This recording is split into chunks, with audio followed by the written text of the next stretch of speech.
I saw this ad and I'm like, oh, I know that song. So really that was the initial thing that attracted me to the Chipotle For Real campaign. Their CMO, Chris Brandt, said the campaign was going to bring Chipotle back to its roots, focusing on real food and ingredient transparency. The fact that it's just like 2 or 3 words and really just clear visuals to communicate their differentiation and competitively deposition against the other fast food or fast casual restaurants. I'm like, how can I apply that to my day-to-day in B2B marketing? And it's such a classic marketing technique. It's nothing new, but it's just the simplicity of it that works. Chipotle, if you're listening, we'll send you the consulting check. This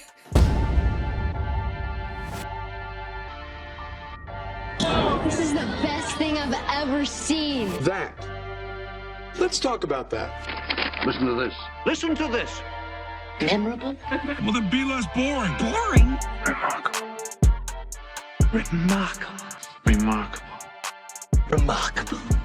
I'm Ian Faison, CEO of Caspian Studios. You're listening to Remarkable. This week, we're talking about marketing lessons from Chipotle's For Real segment. Describe the chicken to someone who had never tasted it. Literally melt in your mouth tender. We don't have a freezer, you know? It's almost like a farmer's market. When you walk into the restaurant, you should hear the sizzle that you're hearing right now. Just sends all those waves up to your mouth. You're making me hungry. With the help of our special guest, head of global corporate marketing at Silverfort, Alicia, how are you? I'm doing well. How are you doing, Ian? Oh, I am so excited to have you on the show today. Talking Chipotle. I actually had Chipotle not 2 nights ago. I had it for real. Good. I did not, but my children did because they make me go to Chipotle all the time. And love Chipotle, but I may have eaten a little bit too much of it because I have children who love it a lot. So sometimes they just get it, not me. We also had it for child reasons. Although my son said it was too spicy, so I don't know if we got that. We got something incorrect in there. Yeah, their guacamole can edge on the spicy side, and that definitely turns off the kids. I know. Okay, so we'll get all into that here in a second, and of course, your time at Silverfort. So why the heck did you pick Chipotle's For Real campaign to talk about today? Well, honestly, I'm going to tell you the truth. The first part of it is the song. Yep. Nope. Yep. Nope. Yep. Yep. Yep. Everybody got choices. So a couple of years ago, my husband used to play that song on repeat in our house. And I was like, ugh. And so then I saw this ad and I'm like, oh, I know that song. And then, of course, because, Chipotle is attaching it to a cult, like a pop cultural reference that I'm very familiar with because of my husband, I paid much closer attention to what the message was telling me. Because let's be real, I don't always pay attention to all the ads unless I'm looking at it for work purposes and learning from other things. So really, that was the initial thing that attracted me to the Chipotle For Real campaign in that ad specifically. Yeah, I think that's kind of like the highlight, but I think how I've applied it with the way I think of my work. I mean, the fact that it's just like 2 or 3 words and really just clear visuals to communicate their differentiation and competitively deposition against, the other fast food or fast casual restaurants that you're seeing is kind of I'm like, how can I apply that to my day-to-day in B2B marketing? And zooming out, tell us about Silverfort and your role. So at Silverfort, I run the corporate marketing and brand. So that means that I do everything, overseeing the brand, team, comms, PR, analyst relations, and the content marketing, which includes website and social media and all that good stuff that comes along with it. Meredith, what the heck is Chipotle For Real? Chipotle's For Real campaign was really a comeback campaign. And I think the truth is that they were in some pretty hot water back in between 2015 to 2018. And so they had to sort of recoup their brand and the integrity of their brand. They had some pretty big foodborne illness outbreaks that were linked back to their restaurants. So people were getting E. coli, salmonella, and they were having to close their restaurants, and they got some pretty intense negative publicity about it. It actually culminated in this pretty big, it was a $25 million settlement with the U.S. Department of Justice in 2020 linked to those outbreaks. And so they were like, we need to, address this head on. They decided to partner with an agency, Venables Bell and Partners, to partner with on this campaign to sort of turn around their public image. Their CMO, Chris Brandt, said the campaign was going to bring Chipotle back to its roots. So they wanted to reposition their brand, focusing on real food, sort of the simplicity of the ingredients and ingredient transparency. And so for these ads, they highlighted the ingredient list itself, as well as their hands-on preparation of the food, and had that all at the center of their message. You're really making all of this by hand. Oh yeah. The avocados are hand mashed, the chips are hand tossed, and everything is made fresh. You make it fresh every day? Yes, every day. The Chipotle way is we make it fresh every day. Sounds delicious. The launch included this full-page New York Times ad, TV spots, digital and print placements, in-store messaging, and posts on their channels. And they also created this new Instagram handle dedicated solely to Chipotle for real. And they used it to educate people on both their brand and their values. And so their focus was really like food integrity and trust. And they use this to later expand and do some more creative focused on transparency, like their Behind the Foil campaign. I personally love Chipotle. I've had it many times, never gotten sick. And I didn't even know this was a thing in the news. Yeah. So I think what's amazing is like how, one, I didn't even know about it. I maybe live under a rock, but also just that like, it's clear that this campaign works and sticks. And so curious, Alicia, when like your first experience with this campaign and if it changed your opinion of Chipotle or whether you just thought that it was a sticky campaign. I would say that it reminded me of why we always liked Chipotle from the old days. And to your point, they went back to their roots, their wholesome, good ingredients. And so I feel like it reminded me of why we fell in love with Chipotle originally. And as I kind of alluded to earlier, I've not necessarily fallen out of love with Chipotle because I've had to eat it a lot with my children, but it reminds me of why we all like it. And sticking true to your roots, I think, is something that you can apply to any brand. Is like sometimes I think that people, when they're evolving or shifting, and you do need to evolve a brand in your message, but sometimes you really have to remind yourselves of your core value and make sure that comes to the top. And then that's why people fell in love with you in the first place. You gotta remind yourself of that sometimes. And I think that's what we're seeing in this campaign a bit. I think that this is a really good example of, what I call fight where you can win is like, this is them, right? Like real ingredients, right? Like that. It's super, people are looking for this. Some people are not.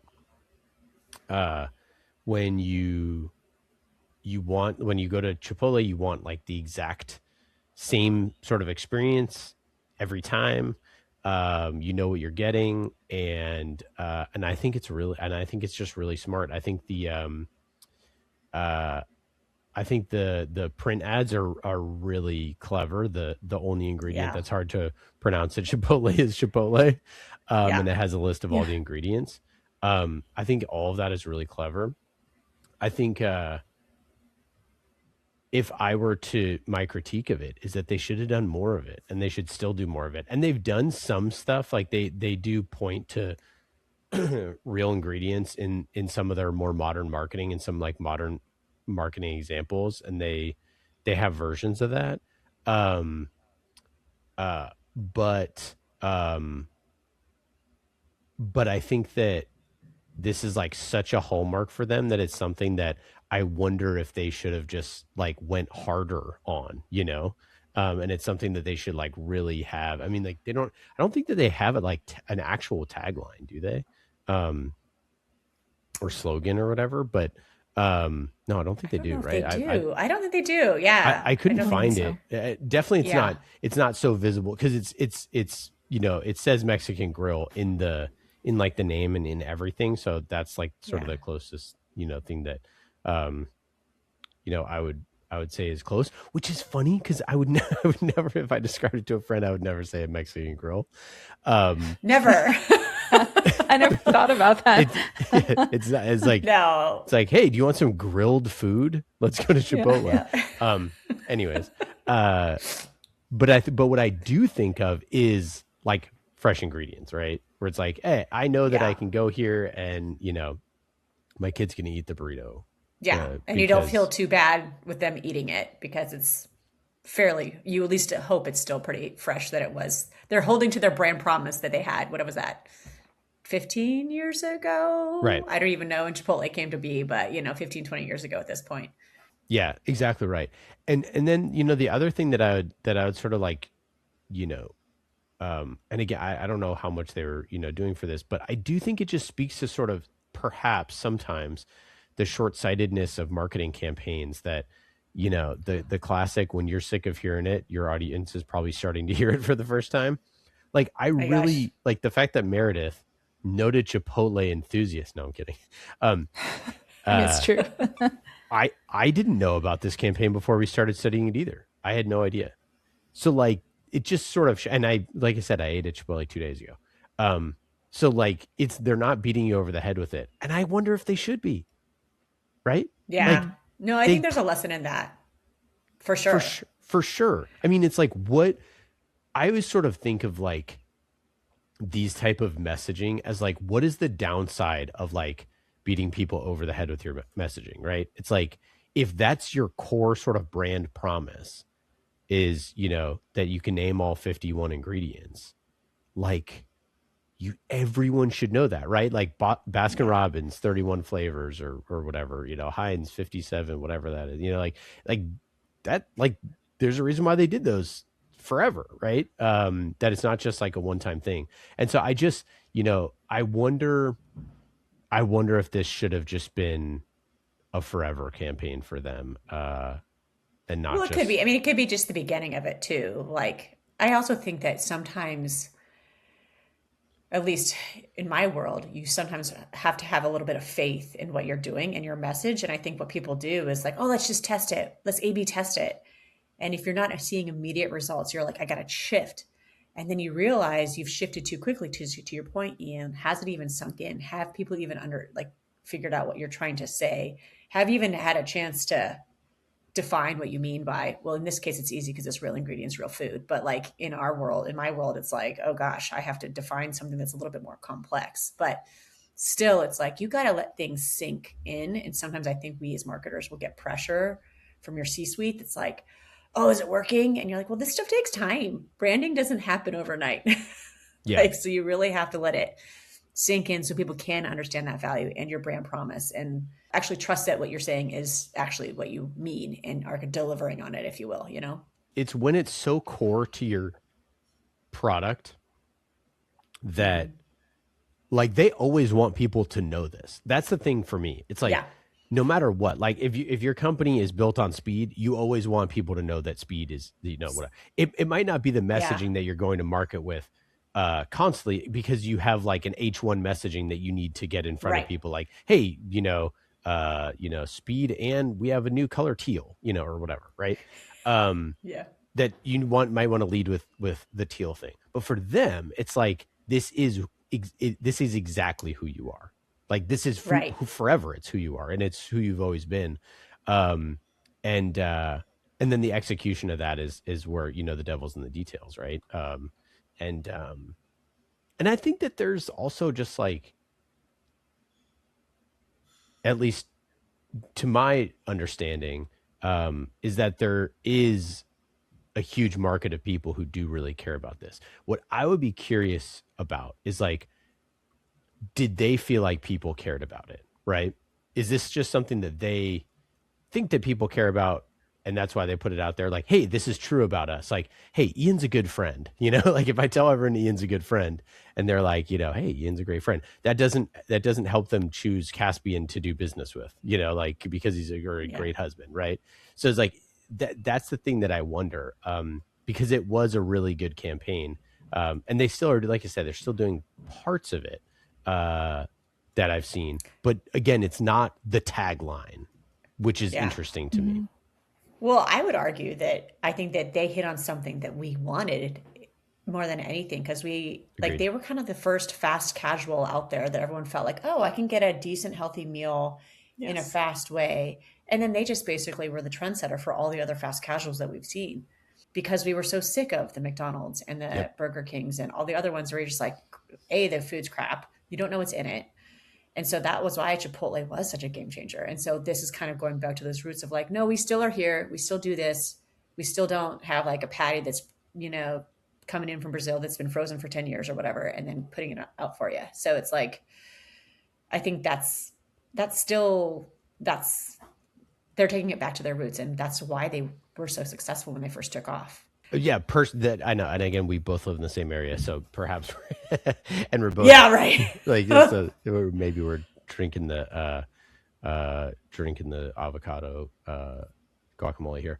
I'm gonna say some stuff, and I want you to give me your reactions to it. Are you ready? Okay.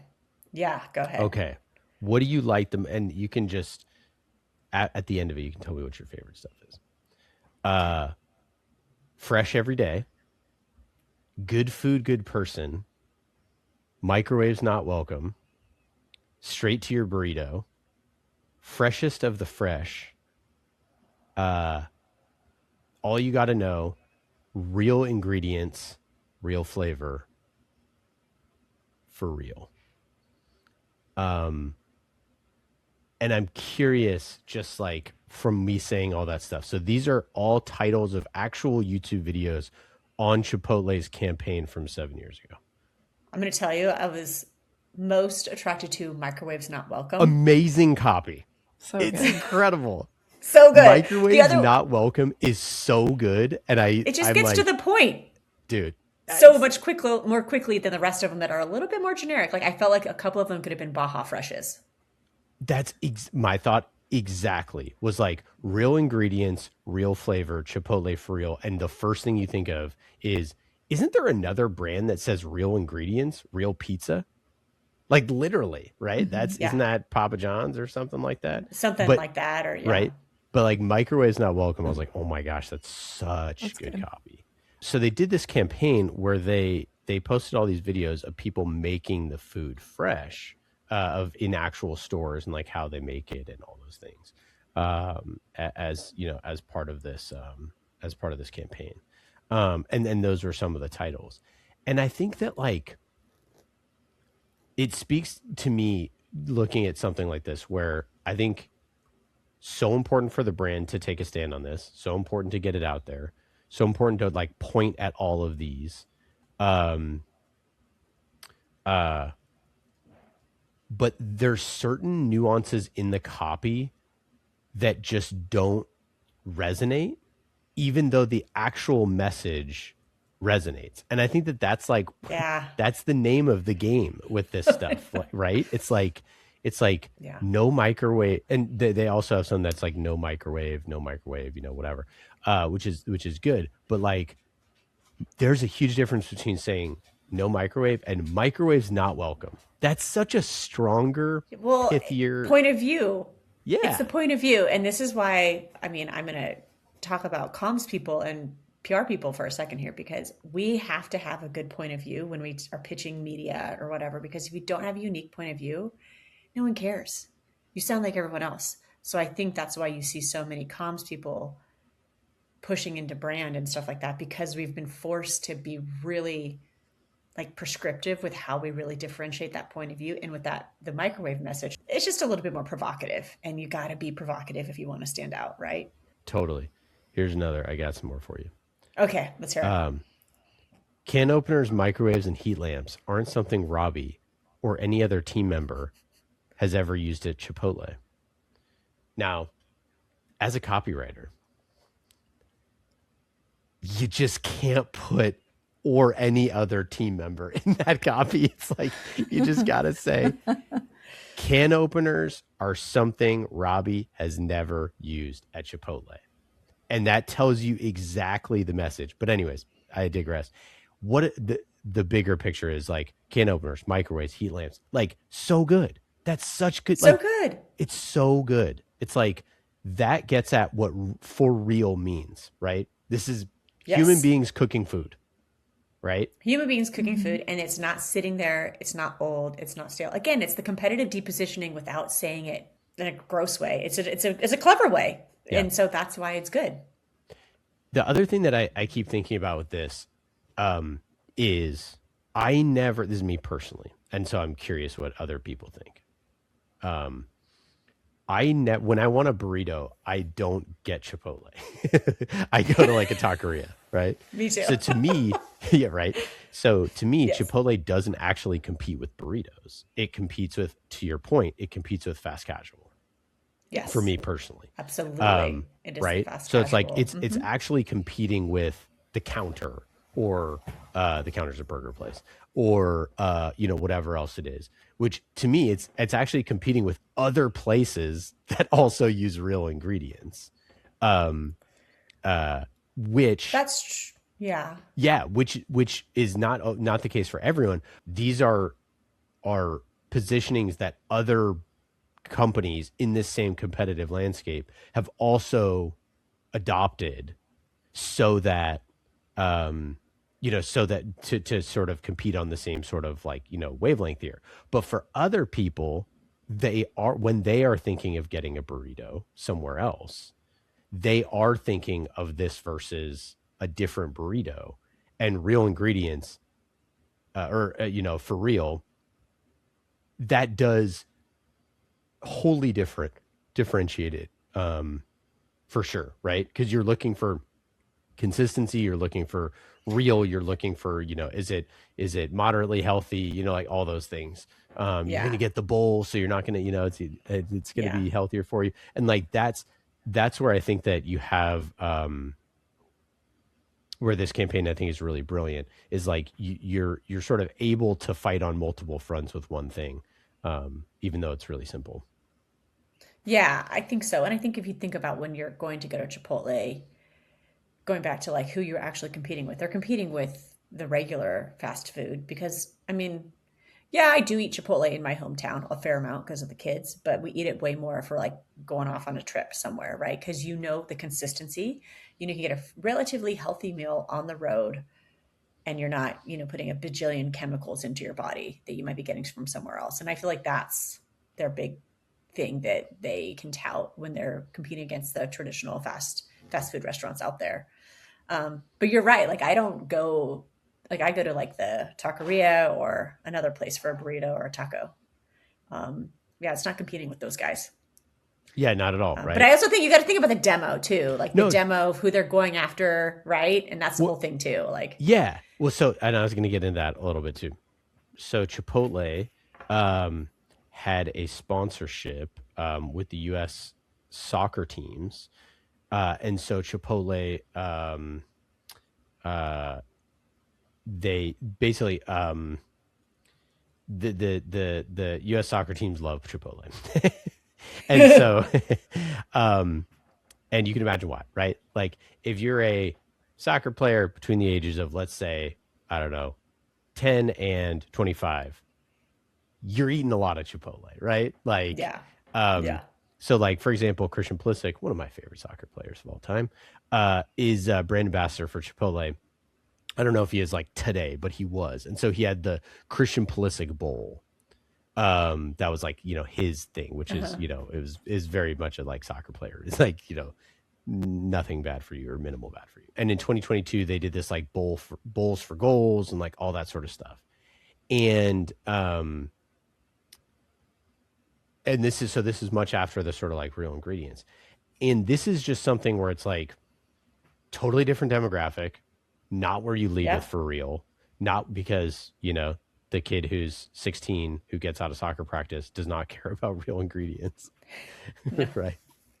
Probably.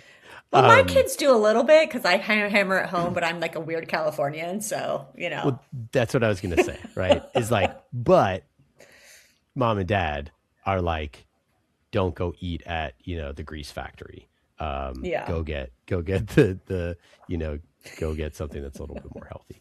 And I think, and I think it's just like looking at these types of campaigns as sort of nested, where you have parent positioning versus kid positioning, and sort of like where those both sit. And like, if you go into a Chipotle, at least where I live, is like, there's kids in soccer jerseys who are getting it after practice or a game or whatever. And it's like, that is what lunchtime is. And so like, does that happen at McDonald's? For sure. That definitely does. But But there's not as clear of a connection there, right? Whereas like the Christian Pulisic Bowl is about, at its core, real ingredients and food that is like way better and more healthy than the alternative. And so it's nested within this sort of for real positioning. Yeah.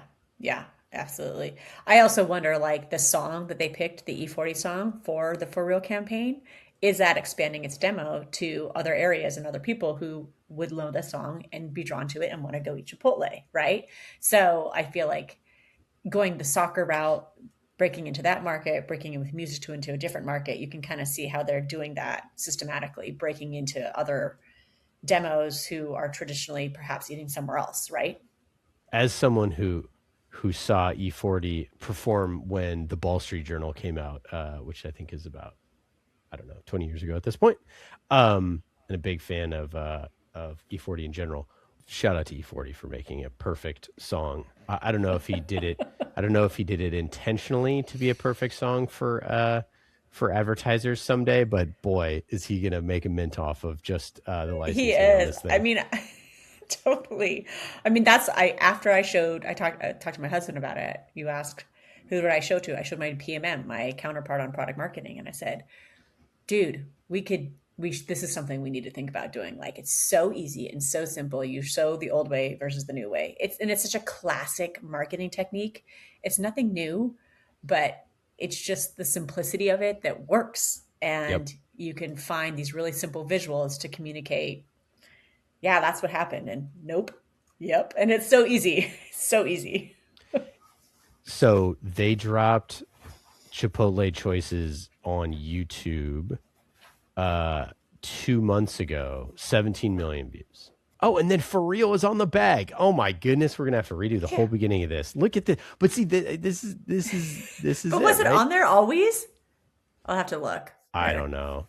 The Real bag ingredients. says 53 real ingredients. Ooh, they added 2 ingredients. I wonder what they were. Okay, all right. Now I have a new critique. Okay, let's hear it. They need to do better typography. Because I have a Chipotle bag in my child's bedroom. He ate Chipotle chips last night before bed. Sorry to the other parents out there. I had a weak moment, and I stared at it for like 2 days, and I didn't realize that it said For Real on there. So they do have a tagline, but it's not on the website. Yeah, it's definitely not. No, it's not. You're right. I mean, I have some critiques on how some of their marketing, well, I love clearly I'm into the campaign, but I feel like some of the marketing in store has shifted a little too fast foody for my take personally. But that's just, again, I'm not sure I don't know if I'm the target demo anymore, as much as like they don't need to expand to me anymore. So they're going elsewhere because they've already got me. They've already got my family. We're hooked. But how do they make sure they're appealing to other demographics? I don't know. I guess this was my critique. This is my critique as well, right? I didn't really know. And if I didn't really know, then they're not shouting it from the rooftops. Right? Yeah. Like, that's the thing. It's like, man, that's so funny. I've seen so many of those Chipotle bags over the years, and it's just like a bunch of random stuff on there. I now totally get I totally get why the bags have all that crazy ass writing on there. That's so funny. Yeah, I never paid attention either to the bags. See, this is a missed opportunity. We figured it out. Chipotle, if you're listening, we'll send you the consulting check. And also, well, keep going. And then I have a comment on this because I want that on a bowl. But not to digress away from Chipotle, but to talk about a brand who has used really fun human copy and design, and I have actually read it, is Oatly. Do you get Oatly? Let's talk about it. I love Oatly. The side of Oatly, it says like the boring side or whatever they say it. It's like the unfun side or the boring side, and they talk about all the ingredients. It's so clever, and I've actually sat there. It's 6 a.m. when I'm making my latte before I go sit down and work all day. I will read the back of my freaking Oatly can box because it's interesting and engaging and it's funny and it's human. Whereas I guess that's what they're trying to do with the Chipotle thing, but I also don't have a moment just to sit and read the Chipotle bag because I'm normally like, running around and not just pouring myself a latte in the morning. But maybe. I totally agree. And I think that, I think we've got to the point where we've seen enough Chipotle bags where we don't actually, realize it visually. I'm going to make a connection to some B2B marketing here. I think that when I see ads on LinkedIn, the number one mistake that every single ad on LinkedIn has is that they don't just say in huge text exactly the thing that it is. It's like they hide fonts, they have lower thirds, they have like the image of like the guy in the suit. It's just like all this crazy stuff that you don't need at all for a LinkedIn ad. Like you need clarity in the moment of scroll is the most important thing in a LinkedIn ad. And there's just like all sorts of other stuff. We've A/B tested this on like our ads of like having super crystal clear, large white font, black background or dark background, and it works like way better.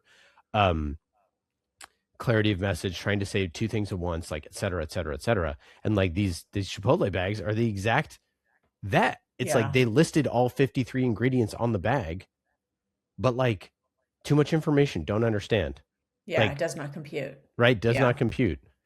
Whereas like if they had put microwaves not welcome on the back of the bag and then subtext that's like, made fresh daily or whatever it is, like real ingredients, here they are, and then you put them in super small font. Maybe that stands out a little better, but it's cool visually. It looks really It is cool pretty. visually. It is cool. When I'm looking at a bag right now, that's not the ingredients, but more their dedication or their value of the earth, like saving energy and all that stuff, which is a different bag. But there's something to be said for it. It's cute. And it's slightly engaging. It gives the design team something fun to do. Yeah. Well, but they have a red font. Yeah. So like if you're going to spend the money, heavens knows that red font is probably expensive. If you're going to put the red on there, put it in bold letters and put the message in bold so that you get it. Because the thing about taglines is like putting for real on there, which I'm glad it is on there, even though it's not on the website. I wonder if it's on the app. Do they have an app? They do. My husband has it. I don't have the app. I defer to him. I just order from DoorDash, I think. Anyways, if you're going to have the real estate, you got to use the real estate and you got to use it to clarity message. And I think that the for real thing is good, but again, it's not, that's, tagline, right? It's like, you want everybody to know that, but the pithiness needs to happen with that microwaves not welcome thing. Or whatever it is. And the way that they do these bags, which again are really cool.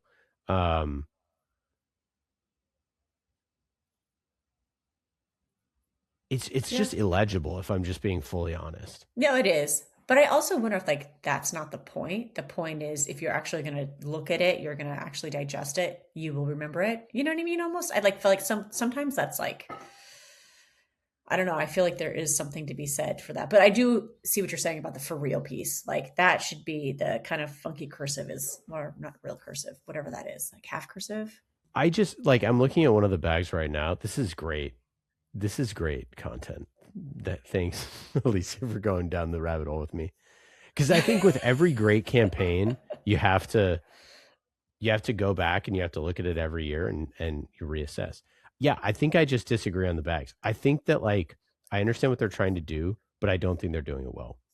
It's like, it's just not good enough. Like, it's not legible enough. It's a cool art project, but like at the end of the day, you got to at least, like, I'm looking at one that says, congratulations, Pinto, you made it. Which is funny. That's the thing. Like, so if you actually spent the time, I'm like, oh, this is actually kind of funny. Yeah, but you have been to Chipotle a million times and you've never read the bag. Yeah. And I had one in my house and I didn't even know it was on there. And I didn't know that for real was the slogan that was on the bag. So like, how good of a job are they doing it? That's true. No, and it's you're like, right. And this is this is your real estate. This is your brand, right? Like use that real estate. Whereas I guarantee you, if they put microwaves like never welcome in giant red font on the back of every single bag, I guarantee you both you and I would have known that they said that. Noticed it. Yeah. Because the reason why is because when they started this back in 2017, this For Real campaign, like you said, there weren't as many brands listing their ingredients, doing that type of stuff. That wasn't as popular. Now that's like much more popular, right? So now it's like to read a bunch of ingredients on there, right? Right. Yeah, you can kind of update the message in a different way. You can update the campaign in a way so you don't have to do that same thing. And you also can do anything with the back of the bag, right? You could do a Sudoku puzzle. You could do there's infinite possibilities. So I think that where you have to get sort of very, I think, analytical on this stuff is is it doing the thing that we want? And for two busy parents who have probably bought more Chipotle than, many other people, I even now, just seeing all this, I'm like, it does make me want to get Chipotle slightly more often than I do because the ingredients are fresh. And I don't think I knew that, but I didn't I don't think of it consciously. Think of that. Right. Yeah. Well, speaking of busy parenting and what I do use, and you mentioned Sudoku, do you ever go to Rome Burger with your kids? Mm-mm. Well, Rome with my kids, I will go. They have it's all fresh made. They have these actually really good gluten-free chicken tenders that I love on my salad. But they have the little explorer pack where we make the little. There's a maze and a little worm drawing thing that you draw the numbers to each other. There's a crossword puzzle. I do it every time I go to Rome, and it's about their theme is similar: fresh ingredients, compost, healthy. These are the words you're finding in the crossword puzzle type thing. But to your point, I'm engaged. I'm reminded of them and their values by playing these games with my kids, because they're also teaching us how to compost and why do you have a worm, and they have these cute little funny things. But anyway, to your point, could you use this real estate in a way to imprint on my brain more their values? In a more, not contemporary, but in a different way, because this worked 10 years ago, but maybe we need to refresh it, is what you're saying, kind of. That's right. I found a bag on the Chipotle Reddit, which is honestly a great source for all of your Chipotle wants and needs. One of the bags literally has lorem ipsum on it. Oh.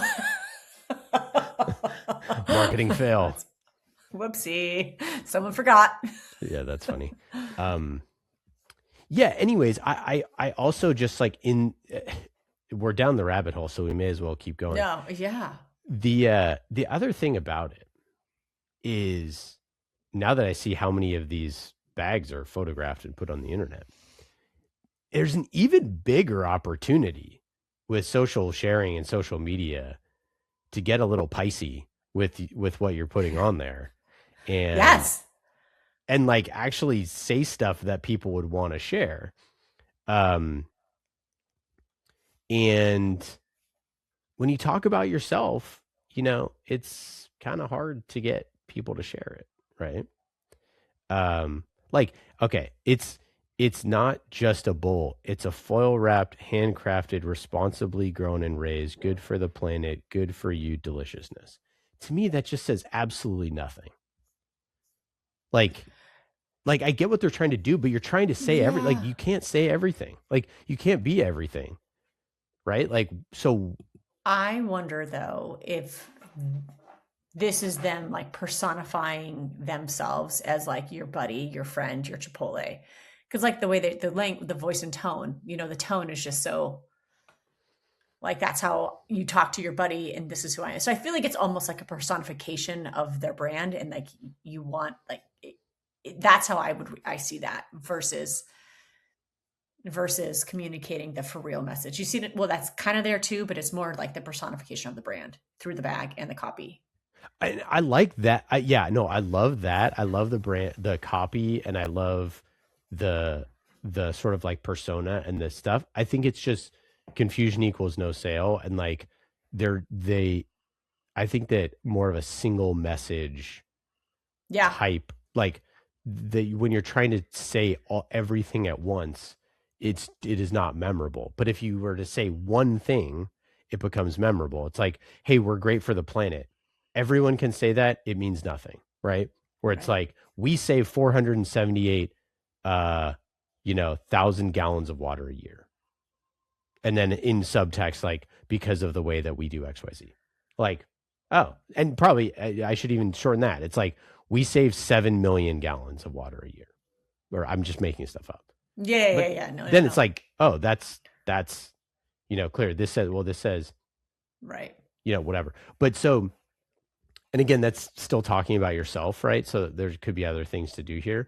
But I think that if you're trying to speak toward this fresh ingredients, good for the planet, good for you, good for your body, all of these different types of messagings, and you have the space, and you have this sort of like ongoing sort of almost like tattoo-esque typography and all this sort of stuff. Just use the red bold in the center where it says no preservatives. That's all I'm saying. Yeah. Or whatever. Yeah. Well, especially to your point, when you apply it back to the B2B stuff, like 1,000,000%. We just do so much in B2B, and it just can be extremely overwhelming, and confusion does not equal a sale. I like that. I got to take that back to the team. That's good. Yeah. Oh yeah. Everything is just, well, and like they're just breaking a lot of rules of copy as I go through this. It's like, hey, our restaurants have no freezers. This is no freezers, comma, can openers, comma, or shortcuts, no artificial flavors, no colors or preservatives. 4 different lines. Like, you don't write anything in 4 lines. What we know that. Like, no 4 lines, no commas, no whatever. It's like 3 things. That's all you get. No freezers, no can openers, no preservatives. Bam. That's it. Right. That's all you get. We know that. Yeah. Like, don't break the rules. And it says our difference is real with an arrow there. And it's like, that's cool and that's fine. But like, that's not H1 copy that gets you to read the next line. That's H2 copy that supports the H1 copy, right? Whereas if the H1 copy said the copy that we all love, which is, we hate microwaves. Like, that's funny. Like, why do you hate microwaves? Oh, because microwave food tastes like crap. Oh, well, that's interesting. That's a place where you can, be interesting. Whereas like our difference is real as an H1 means nothing to anyone, and you don't read the next line, which is literally why I've never read any of the next lines on any other bags. Yeah. But we love Chipotle, and it is still a great campaign. 10 out of 10, a few notes. 9 out of 10. Just got to work on the bags. Then we're good. Yeah. And shout out to good music choices though. Yeah, I was just going to say. Exactly. Yeah, I guess final takeaway. I love the nope versus yup. I think the first episode we did on this show was, did we do ShamWow or did we do Slap Chop? Slap Chop. We did Slap Chop. And we always talk about the infomercials get it so good because they have the black and white frustrating video, and then they have the like new video. So it's true though. But this is like, if applying it back to B2B, like we are on the mission to really transform the way we are, like the way we communicate. And this is why I'm like constantly looking at this stuff, because I'm like, we got to be more relevant people. Like we got to be more relevant with the way we communicate, more human. And that's what I take away from this campaign a lot. It's just like simplicity, human, pop cultural relevance. And if we could just do a bit more of that on LinkedIn, it'd be so much more fun to read LinkedIn and just like scroll. Probably become Instagram at that point, but hey, be a more enjoyable place to be than it currently is, where it's not as fun. Yeah, my biggest takeaway is just like you get to tell people one thing at a time. Yeah. Just stop trying to tell people 2 things or 3 things or whatever. You get to tell people one thing, and that's it. You get one message, and that's it at a time. And just like everything else fades away. So hit your one message, say it in an interesting way, back it up and give them, a call to action so that they can take that information and go tell somebody else. Yeah. Yeah. I like that. I know. So true. I'm always battling. How do we keep it simple and have one thing to say? Maybe two, but one, to your point, is where we want to be. Yeah. Alicia, wonderful having you on the show. Any final thoughts or anything to plug here? No, I don't. I know. I think it's fine. I mean, I hope that people don't mind that we just talked about Chipotle bags for about 25 minutes, but it's cool. 25? I think I don't know. I'm just teasing. 45. Whatever. Are you guys going to show the you're going to show the ad maybe, right? Oh, so yeah, get a little definitely. bit of fun. Yeah. Yeah. So there we go. Now we're That'll showing make it all. Yeah, interesting. the social clip of this will be great because we'll be able to show it all. No, it's great. I don't have anything to add other than I think we talked about all the reasons why I like it and how I'm trying to apply it to my day-to-day, but sometimes it's hard. But you do your best, right? Yeah, that's exactly right. And also it's just hilarious that the Chipotle CMO, if you're out there listening, Stephanie, we love you, that they just put out this choices ad and it's so good. It's so good. Amazing. Thanks, Alicia. All right. Thank you guys.